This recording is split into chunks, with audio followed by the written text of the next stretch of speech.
देश में होने वाली अगली जनगणना सिर्फ लोगों की गिनती तक सीमित नहीं रहेगी, बल्कि इस बार जातिगत गणना भी इसका सबसे अहम हिस्सा होगा। जातिगत गणना को एक्यूरेट बनाने के लिए केंद्र सरकार एक नया क्वेश्चनेयर और वेरिफिकेशन सिस्टम तैयार कर रही है। इसी उद्देश्य से ऐसे सवाल तैयार किए जा रहे हैं जो हर लोगों को सही जाति की पहचान करने में मदद कर सकेंगे। इसके साथ ही जनगणना कर्मचारियों के लिए वेरिफिकेशन की व्यवस्था भी तैयार की जा रही है, ताकि गलत या फिर अधूरी जानकारी दर्ज ना हो। बताया जा रहा है कि अगस्त में दूसरे चरण का क्वेश्चनेयर जारी कर दिया जाएगा।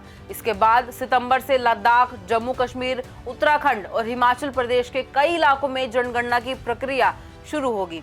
बाकी राज्यों में भी तय शेड्यूल के अनुसार ये अभियान आगे बढ़ेगा।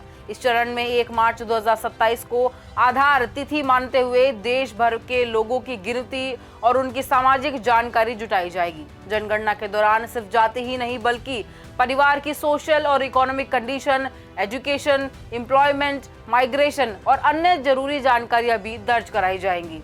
लेकिन सबसे बड़ा चैलेंज प्री ट्रायल के दौरान सामने आया। जनगणना अधिकारियों ने जब लोगों से उनकी जाति पूछी तो कई जगह एक ही समुदाय के लोगों ने अलग अलग नाम बताया। किसी ने जाति बताई, किसी ने उपजाति, किसी ने गोत्र और किसी ने कुल।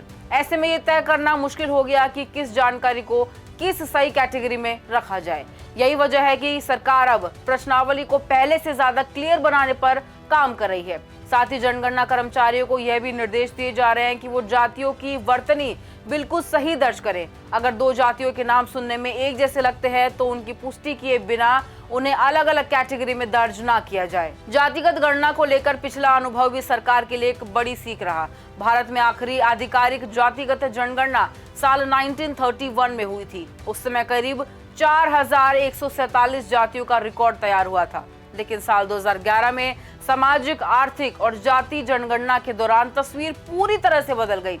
लोगों के अलग अलग जवाबों की वजह से करीब 46 लाख अलग अलग जाति, उपजाति, गोत्र और कुलों के नाम दर्ज किए गए।